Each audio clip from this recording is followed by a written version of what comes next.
7° Festival Europeo del Gusto a Grantorto in provincia di Padova.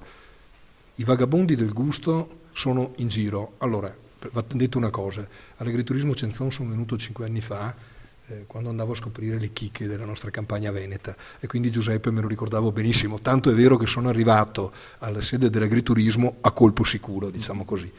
Questo è un agriturismo straordinario, lasciatemelo dire col cuore, perché oltre a produrre le lumache, quindi la ricicoltura, solo per il proprio agriturismo, poi in realtà l'agriturismo, vero Giuseppe, produce tutto per sé. Allora raccontami un po' la vostra storia. Noi siamo allevatori di lumache da 14 anni. Siamo partiti con 7.000 metri di allevamento e per 6 anni abbiamo servito delle sagre, ristoranti così dal lago di Garda, diciamo, al Friuli. E 6 anni fa abbiamo pensato di aprire questi 30 posti a sedere con un menù completamente a base di lumaca, quindi dagli antipasti primi, secondi, e un menù alternativo a seconda delle stagioni, cioè in primavera gli asparagi, d'estate le verdure, l'autunno l'anatra e il maiale, e d'inverno il radicchio tardivo di Treviso, per poter venire incontro alle persone che non amano proprio le lumache. Ecco. Però voglio dire, quello che va detto ai telespettatori, l'azienda agricola c'è e come, voglio dire. Sì, no, qua è tutto di nostra produzione ad esclusione del vino. Dalle verdure alle carni ce le trasformiamo esclusivamente, a parte il vino, tutto di nostra produzione. Ecco, tra le altre cose volevo dirvi, non spaventatevi quando sentite parlare di lumache. Allora, dici il menù base di lumache e dopo vi dico il prezzo e resterete sorpresi.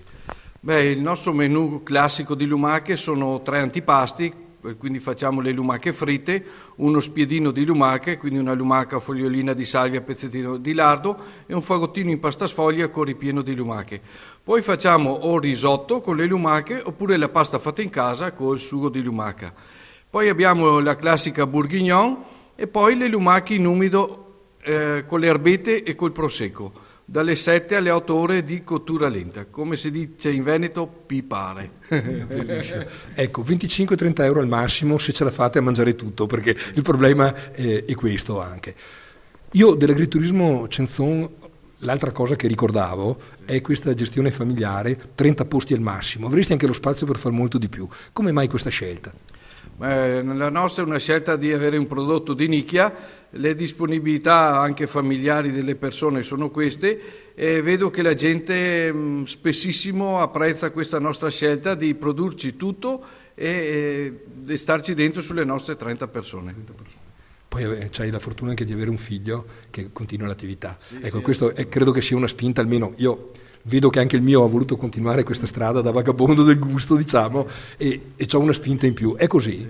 Sì, assolutamente. Ha fatto a scuola alberghiera a Castelfranco Veneto e adesso è qua in azienda che mi aiuta sia a livello aziendale, cioè allevamento dei bovini, degli animali, sia all'interno dell'agriturismo. Lui segue particolarmente tutti, a parte dei dolci, e un po' è il jolly, dove serve in azienda arriva mio figlio Alberto. Bellissimo. Ecco, naturalmente l'azienda agricola e l'agriturismo Cenzon sono stati invitati dalla Proloco del Comune di Grantorto a partecipare alle iniziative del Festival Europeo del Gusto e dico io, ci mancherebbe altro che non fosse così. Grazie Giuseppe, al prossimo appuntamento. Grazie a voi, buongiorno. I vagabondi del gusto sono arrivati da trattoria alla stazione in quel di Grantorto. Qua c'era una vecchia linea privata, la linea Camerini, la Duca Camerini, che portava i treni, diciamo così, anche in questo territorio. Non esiste più da un sacco di anni. Questa era proprio la stazione di Grantorto. No, questa qui era l'osteria. L'osteria, la stazione qui vicino. Sì, proprio mi pare neanche a 100 metri. Al di là della strada, proprio giustamente. E qui c'erano dei signori che avevano avviato la loro locanda, sia come alloggio sia come ristorazione, circa un centinaio di anni fa. 100 anni fa di storia. Beh, adesso peraltro la trattoria della stazione continua a essere locanda, esatto. E soprattutto spettacolare, dovete venire ad assaggiare il menù tipico, il menù del nostro territorio. Sì, grazie. Ecco, parlano, ecco, l'esempio del menù che dai ogni giorno. Beh, noi portiamo avanti una tradizione veneta, contadina. I nostri piatti forti, i nostri piatti tutti i giorni sono la pasta fatta in casa, la facciamo tutti i giorni. accompagnato con una zuppa che cambia sempre ogni giorno.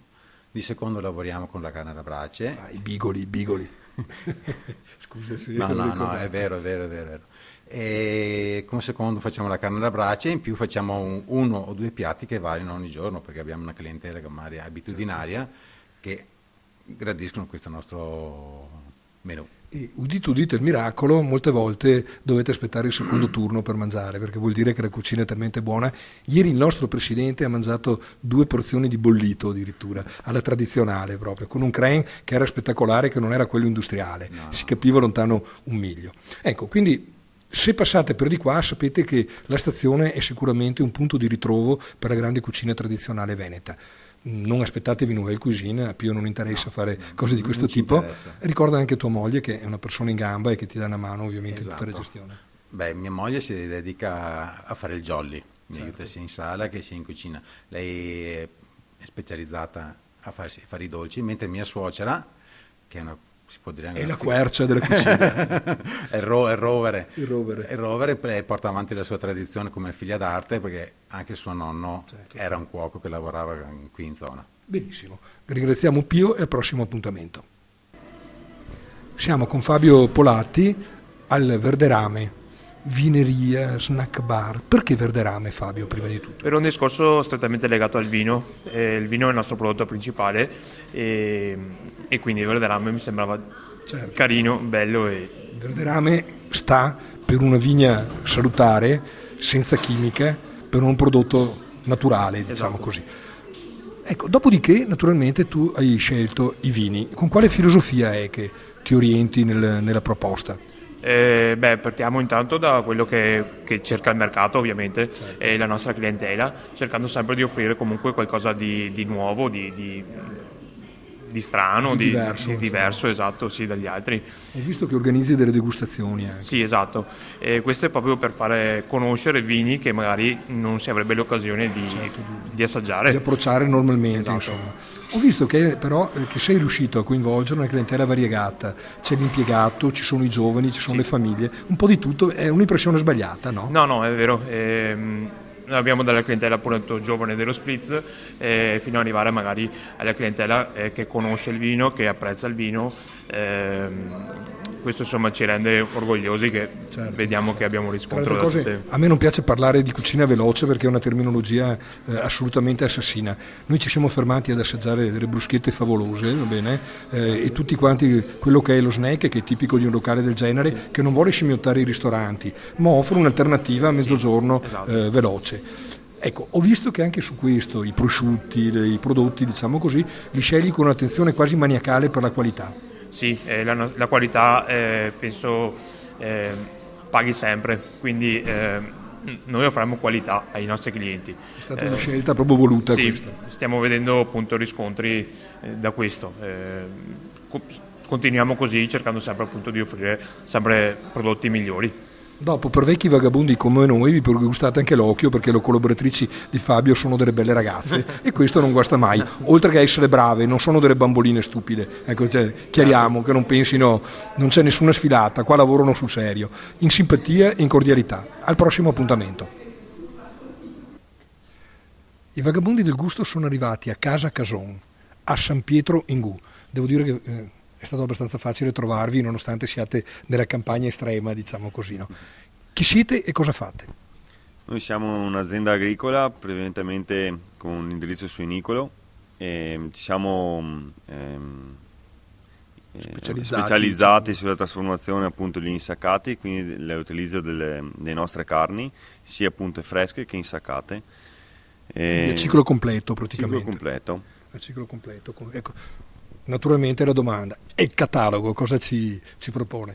Beh, noi proponiamo tanti prodotti, dalla classica soppressa, salame, a quella più rinomata che può essere la brasolara, l'ossocollo. Cos'è la brasolara? Spiegalo ai consumatori. La brasolara è la soppressa, però all'interno c'è tutta la lonza del maiale, che il filetto, quel filetto, esatto. Invece l'ossocollo è quello con la coppa. Certo. E poi c'è la bocconata, per esempio, che può essere un insieme di pezzi all'interno più grossi, con appunto la pasta sempre alla soppressa e con vari gusti, perché puoi trovare le pezze della coppa, della lonza, del filetto, tutti insieme, quindi tutto un gusto suo. I telespettatori sanno che contrada che vai, soppressa che trovi, no? Salame che trovi. Si usa qua l'aglio come... Sì, utilizziamo anche l'aglio e poi abbiamo anche dei prodotti un po' più specifici, utilizziamo anche un sale verde, che è un sale marino, diciamo, con un insieme di alghe, che fa meno male, diciamo, del sale normale, oppure con il vino rosso, e lì sono 2 salami molto particolari chiamati il Vecchio Joe, che vengono utilizzati per fare molti antipasti o utilizzati comunque anche così. Infatti mi ha detto il salame col vino presentate a Grantorto domenica al 7° Festival Europeo del Gusto. Esatto, il salame col vino e anche con il sale verde, appunto, che sono i 2 nostri prodotti. Queste 2 particolarità, diciamo, 2 cose di nicchia che altri non hanno. Fuori dalle altre produzioni. Come vendete? Beh, noi vendiamo al consumatore finale diretto con il nostro spazio che abbiamo in azienda. Sia le carni che i salumi, diciamo. Esatto. Mentre solo insaccati possiamo andare ai mercati, perché siamo dentro il consorzio Campagna Amica, certo, e vendiamo insaccati ai mercati dei punti. Adesso facciamo Vigardolo, che è un mercato il martedì mattina. Dillo pure, sanno dove trovarvi così. Il martedì mattina, e dopodiché abbiamo 2 punti, dei posti privati, diciamo, un bar sempre a Pozzoleone, Bargaglio, e un altro a venerdì mattina a Cantinetta, lì a Sandrego. Aspitterina, cioè, vi siete costruiti una rete commerciale, chiamiamola così. Sì. D'altronde, quanto importante è stata per le aziende agricole avere il rapporto diretto col consumatore? È molto importante, e ci siamo resi conto soprattutto che il consumatore vuole essere informato e vuole capire dove vengono le cose, quindi quando vengono in azienda ci chiedono dove sono i maiali, cosa gli diamo a mangiare, perché si è reso conto che nel mercato della libera produzione si trova quello che si trova, e se vuoi cose buone, genuine. Io dico di tutto e di meno, non di più, di tutto e di meno, proprio per così. Benissimo.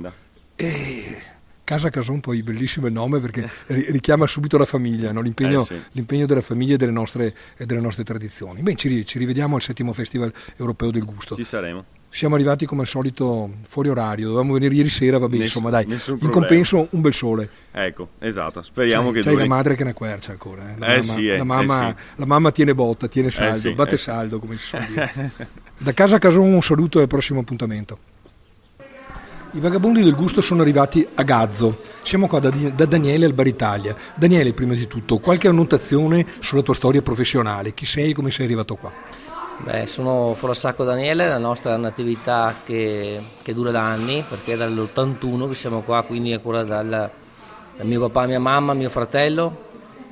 E niente, la passione di lavorare bene, di cercare di fare il nostro meglio, di lavorare appunto con il gusto delle cose semplici. Con il buon gusto proprio. In caso di e delle innovazioni, insomma, ecco. Infatti non è soltanto un bar, abbiamo visto l'angolo vineria, chiamiamolo così, l'angolo enoteca, fornito di bei nomi, insomma.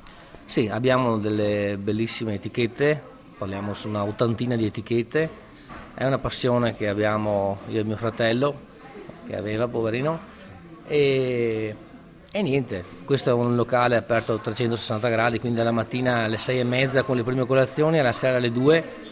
Cerchiamo di sviluppare tutto quello che serve per accontentare i nostri ragazzi, appunto dalla colazione all'aperitivo. È una bella bottiglia di vino. La definizione pranzo veloce con cucina casalinga, bellissima. Perché purtroppo siamo sempre di corsa, certo, e quindi allora bisogna fare le cose di corsa, però ricordarsi anche dei buoni gusti di una volta, quindi le vecchie ricette, i vecchi sughi, i vecchi ragù e tutte quelle cose. Chi c'è? Svelaci il segreto. In cucina ho ancora mia mamma. La mamma, ecco, io lo sapevo, per quello che volevo che lo dicessi. Diciamo. Ho ancora mia mamma che...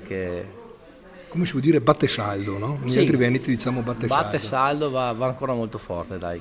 Poi ho visto clientele di tutti i tipi, donne che si incontrano per bere il caffè, giovani. Hai saputo distribuire bene, diciamo così, la destinazione cliente, diciamo. Sono 7 anni che abbiamo rifatto tutto quanto il negozio e diciamo che siamo fortunati, sì, dai. Siamo fortunati, abbiamo serate a tema, ecco, perché facciamo tantissime serate a tema, facciamo serate di musica dal vivo, magari sempre improntate appunto con qualcosa di diverso, festa di Santa Lucia, la festa degli anni 60, quindi si cambia movimenti, sempre. insomma, movimenti sempre Esatto. in modo da riproporti continuamente, insomma. Esatto. D'altronde bisogna fare così, oggi non puoi aspettare solo il No, cliente e non basta. possiamo aspettare assolutamente, bisogna andare incontro al cliente. E come al solito i vagabondi del gusto vi dicono provare per credere, piazza principale di Gazzo, Bar Italia. Grazie Daniele, al prossimo Grazie a voi, appuntamento. buon lavoro.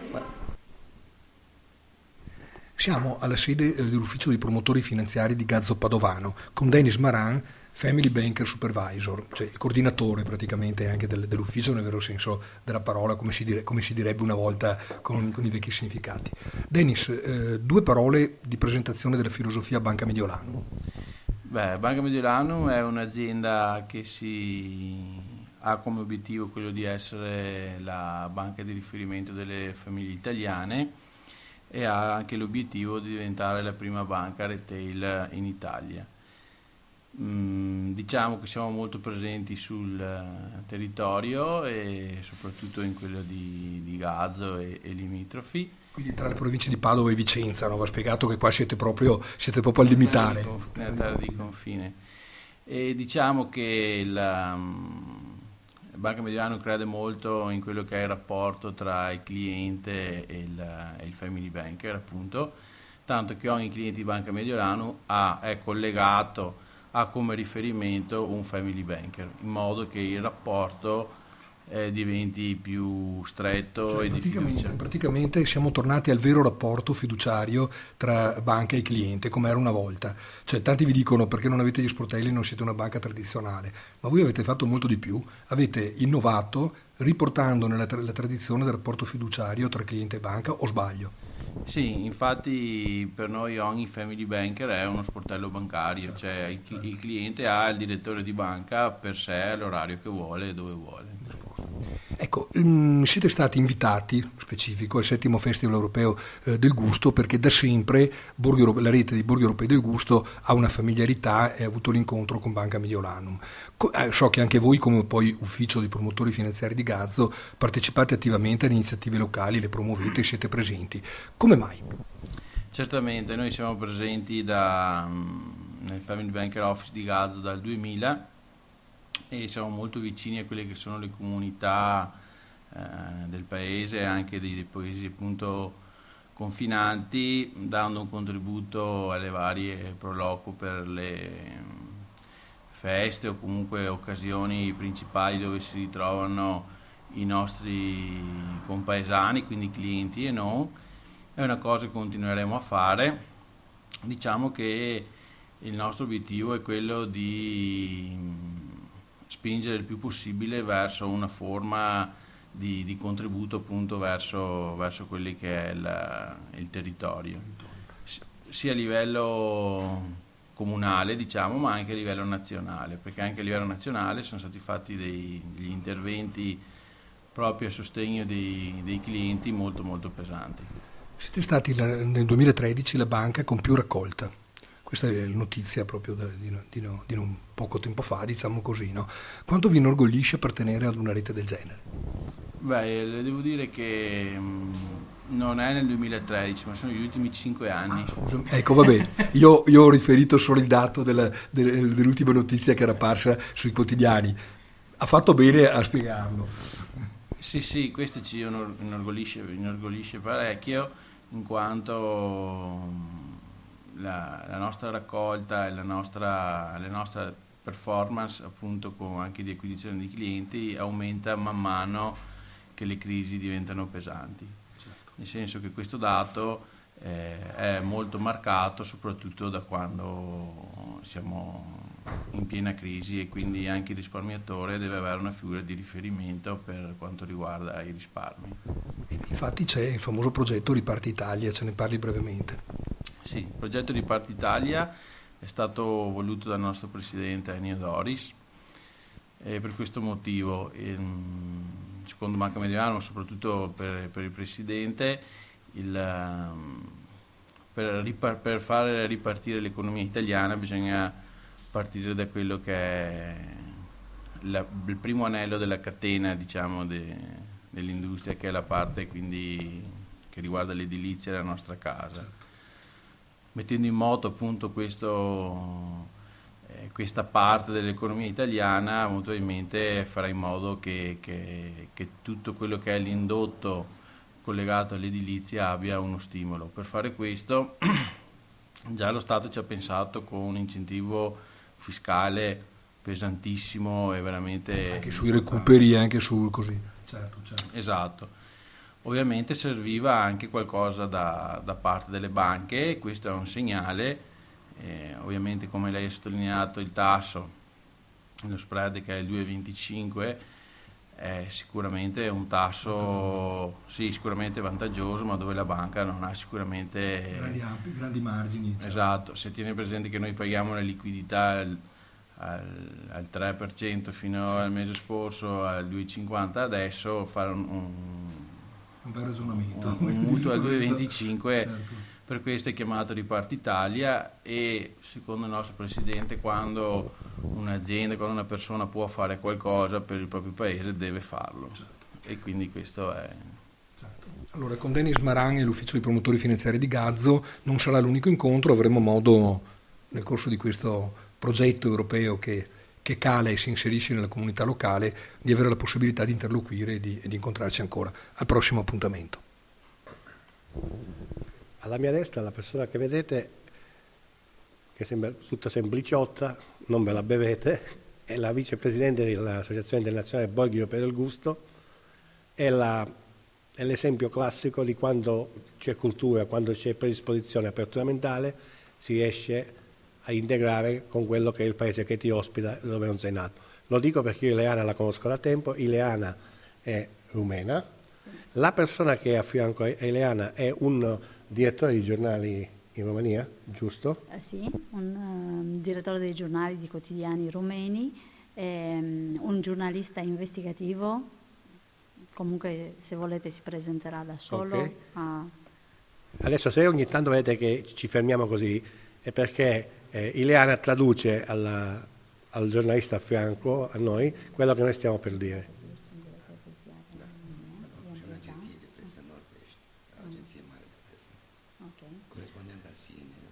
Un'agenzia di pressa, sì, corrispondente di CNN e New York Times, perché lui è cittadino americano e vive in America da più di 10 anni. A questo punto, diciamo che ha più cittadinanze. A questo punto mi vergogno, io mi alzo e me ne vado, CNN. Comunque, la prima domanda che vi faccio è la differenza fra il giornalismo americano e il giornalismo europeo. Care è differența între ziarismul american și cel european? Giornalismul american este mult mai incisiv. Giornalismul americano è più incisivo, va più a și mult mai la subiect. Giornalismul european vorbește pe lângă subiect. Noi, dice è più diretto, il giornalismo americano è più diretto, va direttamente al soggetto, al problema, e invece quello europeo gira intorno, gira molto di più intorno. La dimostrazione è la gestione degli scandali in America e la gestione degli scandali in Europa, non ultimo quello di Hollande. Zice că exemplu este scandalul, ultimul scandal de Hollande în America, care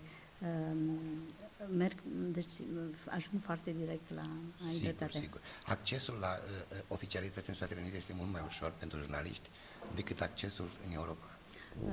In America e in USA l'accesso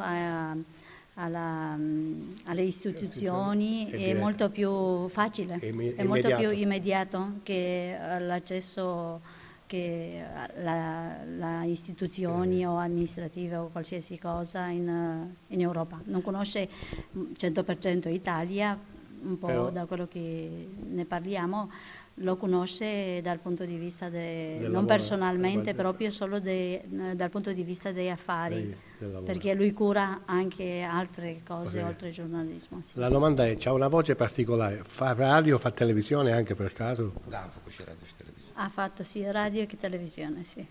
Perché la voce è impostata, quindi è normale. Agenția mea a fost director general la o agenție de presă, Nord-Est Press, europeană.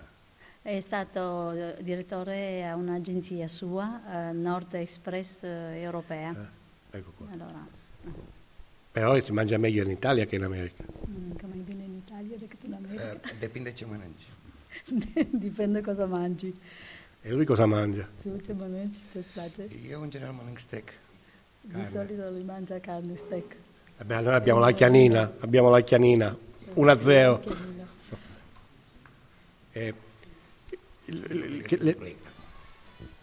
Dice che stiamo preparando un grande progetto adesso, europeo, di presentazione e conoscenza. Non so, lasciamo l'idea che lo dica lui in qualche modo. Vrem să creăm o emisiune în toate statele europene, în asociație cu Giorgio. Vuole creare una trasmissione televisiva in associazione con i borghi europei del gusto in tutta l'Europa. În toate statele europene. In tutti gli stati europei. Suntem acum în proiectul să creăm un program de emisiune de jumătate de oră în toate statele europene. Luăm legătura cu fiecare jurnalist în toate statele europene. Il progetto sarebbe quello di coinvolgere in tutti gli stati europei i giornalisti del territorio e metterli insieme per promuovere la comunicazione, informazione, però tutto collegato anche a quello che fa i borghi europei del gusto. Pentru a crea o unitate europeană culturală. Per creare un'unità europea culturale, si capisce rumeno? Prin informație de obiceiuri, datini și mâncarea care se consumă în fiecare stat. Okay. Tramite informazioni di gastronomia, culinare,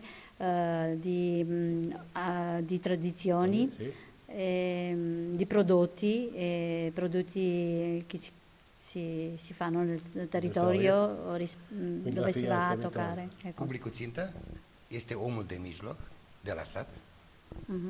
Il pubblico interessato sarebbe le persone di Campania, diciamo i produttori di Campania, i produttori diretti. La filiera agroalimentare quindi. Agroalimentare, allora, sì. Scusa, un attimo, lui è dall'altra parte della telecamera.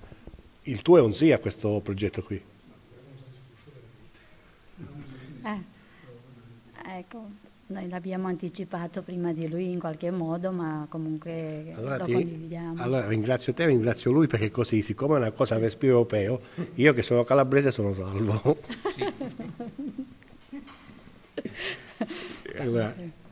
Și asta urmărim. Publicul țintă, încă o dată repet, sunt populația de la țară, din sate, din comune. Vom lua câte 10 familii dintr-o comună, care vor fi selectate de primar. Sarebbe quella di promuovere il turismo rurale, sarebbero magari 10 famiglie per ogni territorio, selezionate con, le famiglie arcai, quelle che rappresentano il territorio. Sì, col sindaco di ogni comune, selezionare queste famiglie e vengono mandate in altri stati scambi culturali per tematiche di gastronomia, tradizioni, commerciale, sì, però, so, un po' quello che fa anche. Siccome io conosco bene l'italiano è sempre stato un po' furbo, no?